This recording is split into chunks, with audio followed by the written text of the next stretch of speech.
नमस्कार मंडळी, रेश्माज किचनमध्ये तुम्हा सर्वांचं पुन्हा एकदा मनापासून खूप खूप खूप स्वागत आहे। आजची रेसिपी खूपच हेल्दी आणि टेस्टी आहे। मुलांच्या टिफिनसाठी तर बेस्ट ऑप्शन आहे। मुलांना जर डोसा आवडत असेल तर डोसा डब्यामध्ये न्यायला टिफिनला न्यायला खूप मऊसर पडला जातो।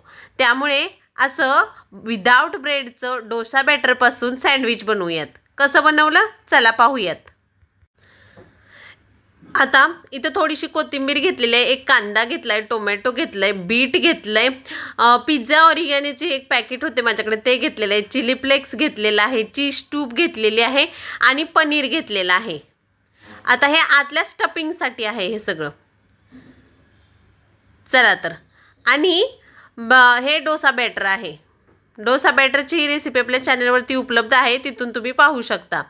आता चॉपिंग बोर्डच्या वरतीही तुम्ही बारीक असं हे सगळं कट करून घेऊ शकता, परंतु मी हे सगळं या भांड्यामध्ये घालून चांगलं बारीक चॉप करून घेणार आहे। असं रफली चॉप करून कांदा घेतला, असं वरून लावून घ्यायचं। माझ्याकडे हे आहे म्हणून मी याने कट करून घेतलेला आहे। तुमच्याकडे नसेल तर तुम्ही चॉपिंग बोर्डवरतीही बारीक कट करून घेतलं तरीही चालेल। आता यामध्ये हे घालून चांगलं असं बारीक करून घ्यायचं आहे।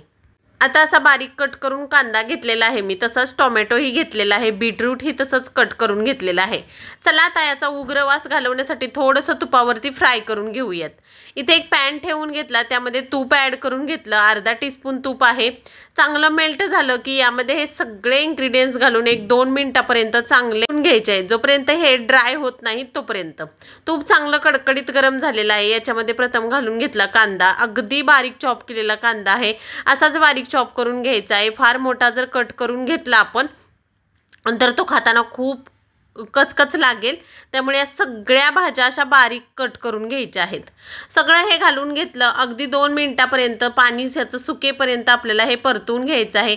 यामध्ये लाल तिखट घालून घ्यायचं, थोडंसं मी लाल तिखट घालणार आहे। ड्राय मसाले जर तुम्हाला अजून आवडत असतील तर यात अजून ॲड केले तरी चालतील, परंतु मी मुलींच्या टिफिनसाठी बनवत होते म्हणून थोडेच मसाले तिखट घातलेलं आहे।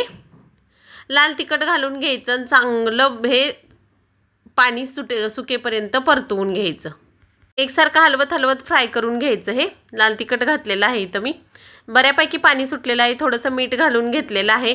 पाणी सुटल्यानंतर ही चांगलं परतवून घेऊयात। मीठ घातल्यामुळे बऱ्यापैकी या भाज्यांना पाणी सुटलं जातं आणि हे पाणी ड्राय रोस्ट होईपर्यंत आपल्याला या परतून घ्यायच्या। आता या सगळ्या परतवून घेतल्यानंतर मी एक गॅसवरती सँडविच पात्र, आपण ज्याच्यामध्ये सँडविच बनवतो ते ठेवून घेतलेलं आहे आणि डोशाच्या बॅटरमध्ये थोडंसं मीठ घालून चांगलं मिक्स करून घेतलं। आता या सँडविच पात्राला चांगलं तूप ग्रीस करून घ्यायचं आहे। तुम्हाला जर तूप नको असेल तर तुम्ही या ठिकाणी बटर घालू शकता, तेलही लावू शकता, काहीच प्रॉब्लेम नाही आहे। आता सगळं चारी बाजूनी व्यवस्थित तूप ग्रीस करून घ्यायचं, दोन्हीही पात्राला लावून घ्यायचं आहे। तर अगदी पातळ प्रमाणात चांगलं असं पसरवून घ्यायचं आहे। जास्त घट्ट असं बॅटर घालायचं नाही, भाजायला खूप वेळ लागेल आणि आतून बॅटर कच्चं राहील, त्यामुळे असं पातळ दाखवते त्याप्रमाणेच पातळ असं पसरवून घ्यायचं। पूर्ण भांड्याला असं व्यवस्थित पसरवून घ्यायचं, ज्याप्रमाणे दाखवलंय त्याप्रमाणे। असं पातळ पसरल्यामुळे आतमध्ये बॅटर कच्चं राहणार नाही। थोडंसं बॅटर सुकल्यासारखं वाटायला लागलं की जे आपण स्टफिंग बनवून घेतलेलं आहे ते यावरून घालून घेऊ शकता। मी भाज्या इथं माझ्या आवडीच्या वापरलेल्या आहेत, तुम्हाला जर दुसऱ्या कोणत्या भाज्या आवडत असतील तर त्याही तुम्ही घालू शकता। आता मधोमध असं स्टफिंग भरल्यानंतर वरून कोथिंबीर भुरभुरली, चिली फ्लेक्स घालून घेतलेला आहे। लाल तिखटही तुम्ही या ठिकाणी घालू शकता, मी माझ्या मुलींसाठी बनवत होते म्हणून घातलेलं नाही आहे। चिली फ्लेक्स थोडंसं घालून घेतलेलं आहे। मोठ्या माणसांसाठी थोडंसं लाल तिखट ॲड केलं तर अजून भन्नाट अशी चव येते।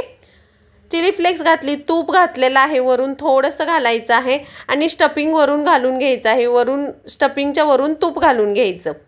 आता वरून बॅटर घालून घेऊया, डोसा बॅटर ज्याप्रमाणे खाली पसरवलं होतं त्याचप्रमाणे वरूनही असं व्यवस्थित याला पसरवून घ्यायचं आहे। पातळ स्लाइस वरून ही लावून घ्यायची, अजिबात घट्टसर करायचं नाही आहे। हे या पद्धतीने सगळं व्यवस्थित पसरवून घ्यायचं, वरून थोडंसं अजून तूप लावून घेऊयात। या भांड्याला तूप लावायचं राहिलं होतं ते वरून मी लावून घेते, जेणेकरून दोन्हीकडून छान हे भाजलं जाईल आणि पटकन निघलंही जाईल। झाकण बंद करून घ्यायचं आणि मीडियम फ्लेमवरती चांगलं खरपूस होईपर्यंत एका बाजूनी 2 मिनिटापर्यंत चांगलं हे भाजून घ्यायचं। भाजायला थोडा वेळ लागतो, कारण डोसा बॅटर आहे हे, त्यामुळे दोन्ही बाजूनी भाजून घ्यायला थोडासा वेळ लागतो। त्यामुळे थोड्या पेशंटनी व्यवस्थित असं चांगलं हे भाजून घ्यायचं। भाजून छान घेतलं तर वरून अगदी क्रिस्पी कुरकुरीत आणि छान होतं हे, आणि बराच वेळापर्यंत आहे तसंच कुरकुरीत राहतं। त्यामुळे टिफिनला द्यायला बेस्ट ऑप्शन आहे हा। मुलांना डोसा आवडत असेल तर हा सँडविच डोसा तुम्ही नक्की देऊ शकता।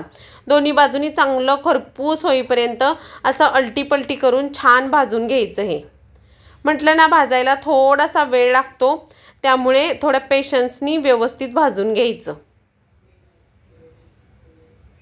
या पद्धतीने। बॅटर खूप जास्त जर आपण याच्यामध्ये घातलं असतं ना तर ते बाहेर आलं असतं आणि सगळं बाजूनी भांडंही घाण झालं असतं आणि याच्यावरती सांडलंही असतं। आता एका बाजूनी भाजलेलं आहे आपलं सँडविच, दुसऱ्या बाजूनीही छान गोल्डन ब्राऊन होईपर्यंत भाजून घेऊयात। असं दोन्ही बाजूनी व्यवस्थित भाजून घ्यायचं। थोडंसं भाजलेलं सँडविच आता जसं दाखवलं त्याप्रमाणे जर भाजलेलं असेल तर अजून थोडं भाजून घ्यायचं। दोन्ही बाजूनी चांगलं कुरकुरीत होईपर्यंत छान भाजून घेऊयात।